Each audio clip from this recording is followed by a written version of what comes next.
Hi, welcome to Yriel Miniatures. The Salamanders Space Marine chapter is a very unique chapter and I like them a lot. With their charcoal black skin and red eyes, they're pretty scary to look at, but they belong to the good guys. They really try to protect humanity, in contrast to other Space Marine chapters. Furthermore, they have bright green power armor, which is a great contrast to the flames they are displaying on their armor as decorations. So in this video, I'm going to show you how to paint not just the bright green power armor of the Salamanders, but also how to freehand flames on their armor, as well as how to paint a Molten Thunderhammer. We start off by priming our mini with Chaos Black, and as usual you can find all the colors I'm using in the description of the video. We start painting the power armor by using Caliban Green as a base coat. Make sure that you apply it all over your miniature.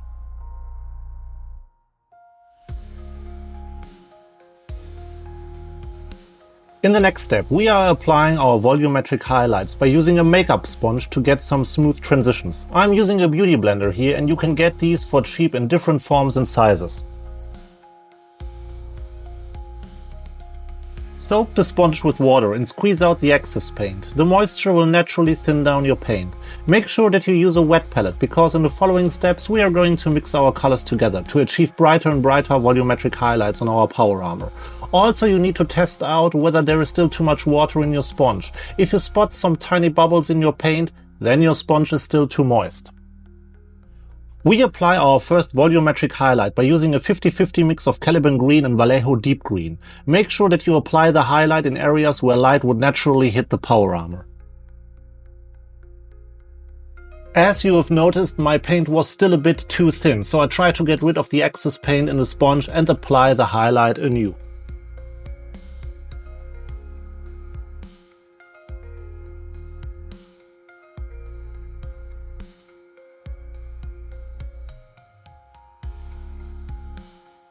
We apply our second highlight by using pure Vallejo Deep Green, again applied in areas where light would hit the power armor, and place it inside our previous highlight.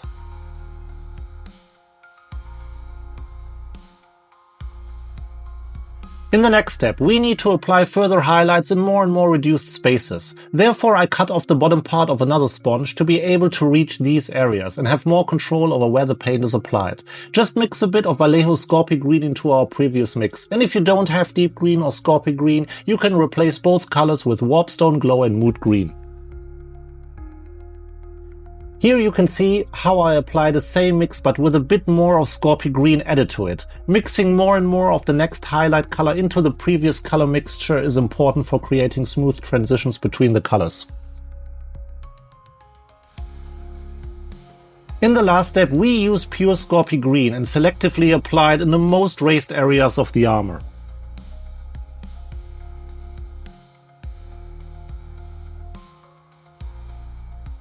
Here you can see the benefits of applying paints with a makeup sponge. Because of its fine pores, you're able to achieve very smooth transitions.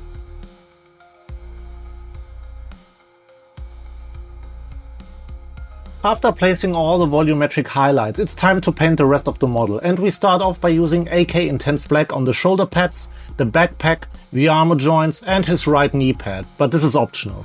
If you don't have AK Intense Black, you can replace it with Abaddon Black. I just prefer Intense Black because of its matte finish.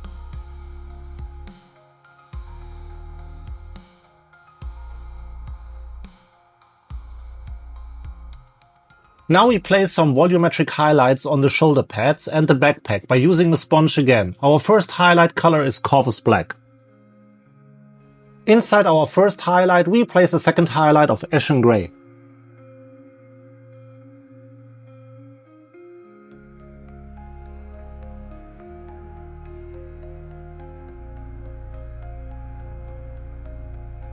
Our last highlight color is a 50-50 mix of Eshin Grey and Dawnstone.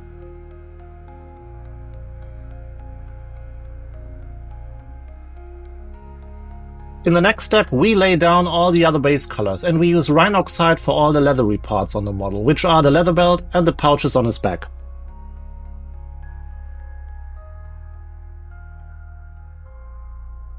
For the weapon case of his flamer pistol, we use Corvus Black.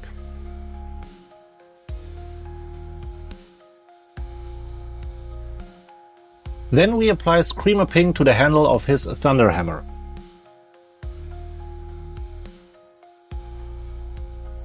Now it's time to lay down the metallic paints, and we use Lead Belcher for all the silver metallic parts on his backpack, on the flamer pistol, on his helmet, as well as on his Thunderhammer.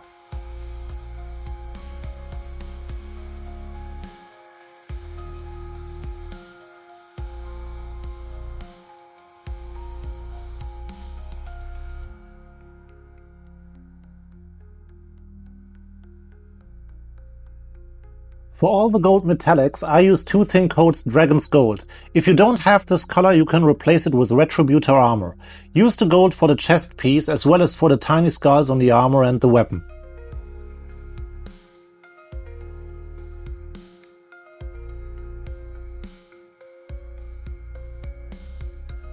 For the bronze metallics on the flamer pistol, I use two thin coats Steampunk Copper, which you can exchange with Balthazar Gold if you don't own this color. Off camera, I applied the decal on his shoulder pad, and before we wash our model with enamel paints, it's time to freehand some flames on our Salamander Space Marine.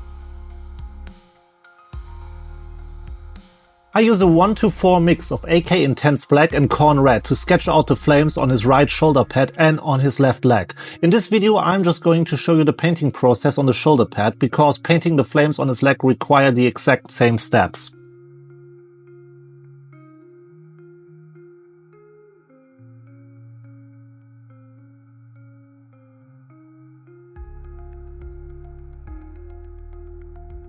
If you make any mistakes like I did here, just thin down a bit of deep green or warpstone glow and cover it up. We apply all of the following colors, each inside the previous one, which means that the brightest spot of the flames is in the middle. The further the flames are away from the center of the shoulder pad, the darker they are. Make sure that you use a brush with a good tip. Here I use a Winsor & Newton Series 7 size 1 brush.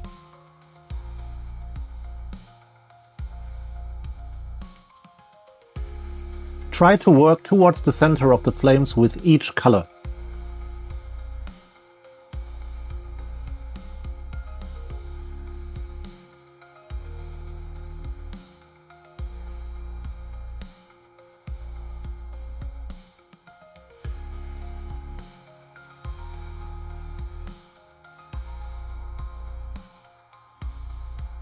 Our last highlight and our brightest spot is AK Ice Yellow. You can replace this color with Dawn Yellow. As a little eye catcher, I wanted to paint some stones into the brightest spot of the fire, so that it seems like that the ground is bursting and breaking. Just take any black and dot some black spots into the flames. I applied the same technique for the right knee pad to create the illusion that there is a hot spot in the middle of the knee pad, which cools down the further you move away from the center of it. The painting process is exactly the same compared to the flames on the shoulder pad. Also, the order in which you apply which color stays the same.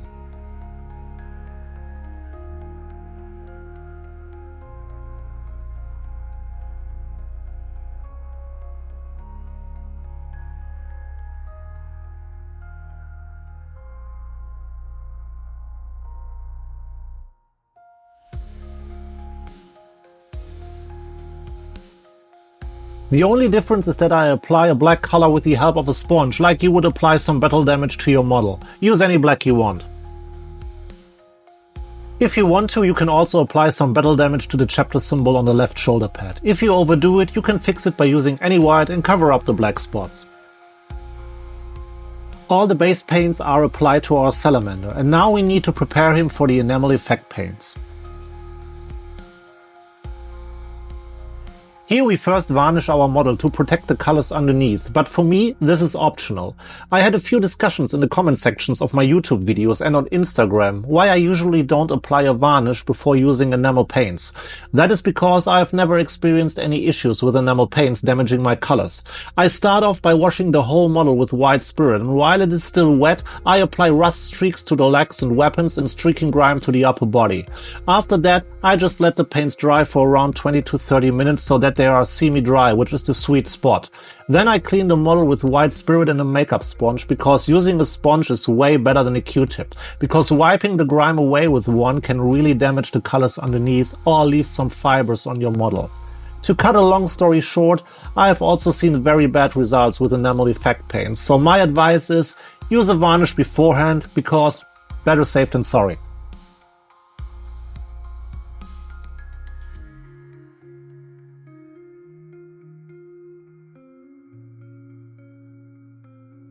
This is how our salamander is looking after cleaning everything up. The reason behind applying White Spirit before the enamel paints is that I want to go for a more subtle Grimdark look, and the White Spirit already dilutes the enamel paints and their effect.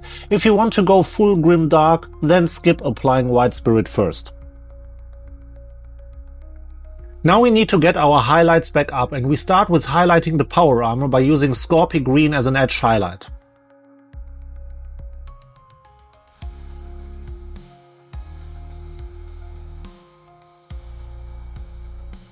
Our second highlight is an extreme edge highlight of a 50-50 mix of Scorpy Green and AK Ice Yellow.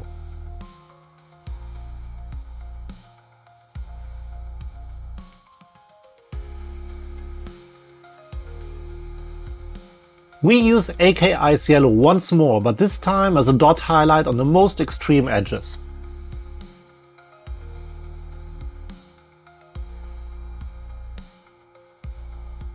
For highlighting the backpack as well as the weapon case of the flamer pistol and the armor joints, we use Mechanicus Standard Grey.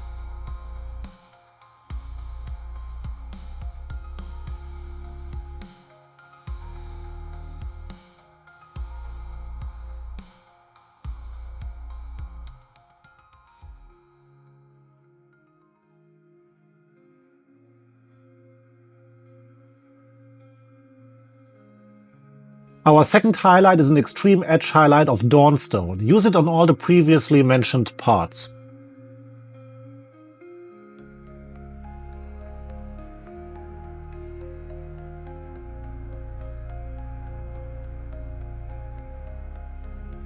For all the leathery parts, we use Skrag Brown.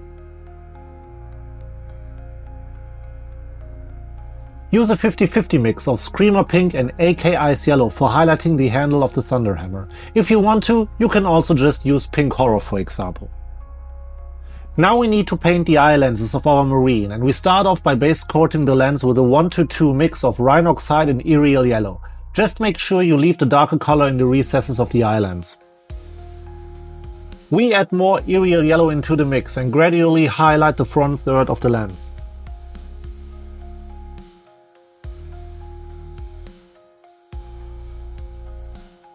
Then we apply pure Yriel Yellow to the front part of the lens. If you've made any mistakes, take some Nuln Oil or any other black wash and apply it in the recesses of the eye lens. The last step is placing a white dot in the darkest part of the eye lens. Now it's time to highlight our metallic colors, and we use Chrome Model Air on all the silver metallic parts. If you don't have Chrome Model Air, you can replace it with Stormhost Silver.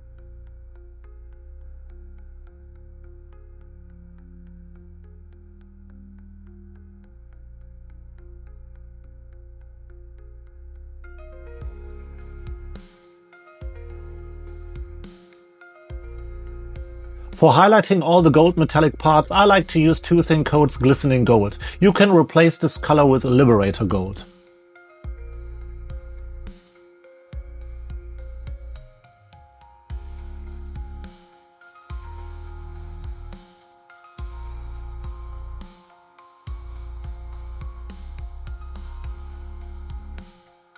For our bronze metallic parts, I use Sycorax Bronze as an edge highlight.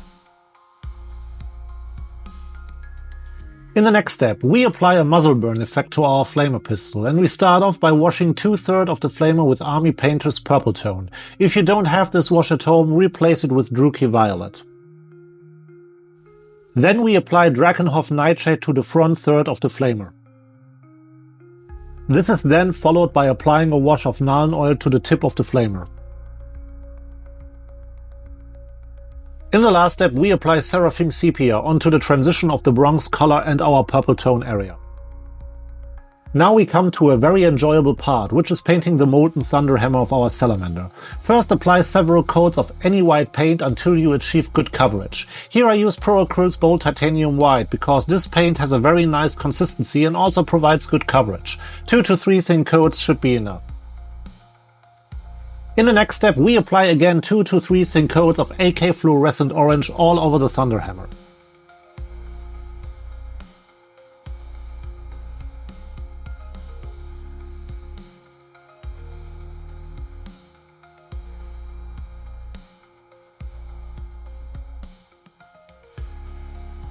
After we have achieved good coverage, we need to sketch out some hotspots on our hammer by using any white we want.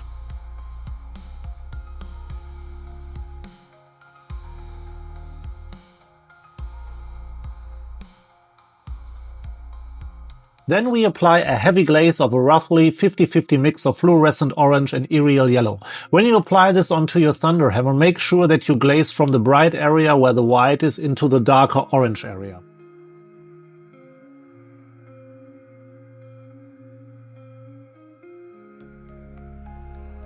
In the next step, we create another 50-50 mixed glaze, but now it's Fluorescent Orange and Mephiston Red. Apply this glaze towards the edges of the Thunderhammer.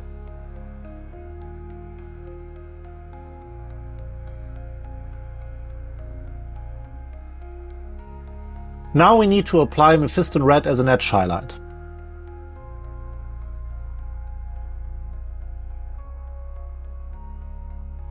We create a 1 to 3 mix of Intense Black and Mephiston Red and stipple it along the edges of the Thunderhammer. In the last step, we stipple a highlight of AK Intense Black along the edges of the Thunderhammer. Try using it sparingly. Now you just need to thinly sketch out some of the hotspots again in our Thunderhammer, as well as our mini are done.